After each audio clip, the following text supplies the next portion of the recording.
पेटमा छोरा छ कि छोरी छ भिडियो एक्सरे नगरिकन कसरी थाहा पाउने त? ल आज त्यसकै बारेमा कुरा गरौँ।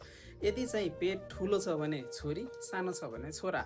मुटुको धड्कन यदि 140 भन्दा बढी छ भने छोरी, 140 भन्दा कम छ भने छोरा। यदि खानामा गुलियो खाना मन लागिरहेछ भने छोरी, यदि चाहिँ अमिलो नुनिलो खाना मन लागिरहेछ भने छोरा।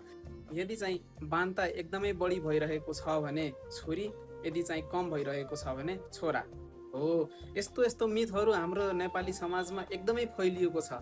यो एकदमै भ्रामक कुरा मात्र हो, यसमा कुनै पनि सच्चाइ छैन। यो कहिलेकाहीँ संयोगवश यस्तो भयो भने छोरा, यस्तो भयो भने छोरी भइदिन्छ, तर वास्तवमा यस्तो केही पनि होइन।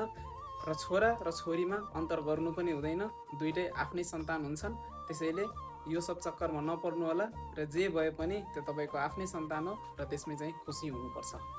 तपाईँहरूले पनि यस्तै मिथहरू यदि सुन्नुभएको छ भने कमेन्ट गर्नुहोस् र आफ्नो एक्सपिरियन्स पनि सेयर गर्नु होला र यो भिडियो चाहिँ सबैमा सेयर गरिदिनु होला, किन भन्दाखेरि यस्तो भ्रमको पछाडि धेरै मान्छेहरू लागिरहेका छन् र जसमा कुनै पनि सच्चाइ छैन।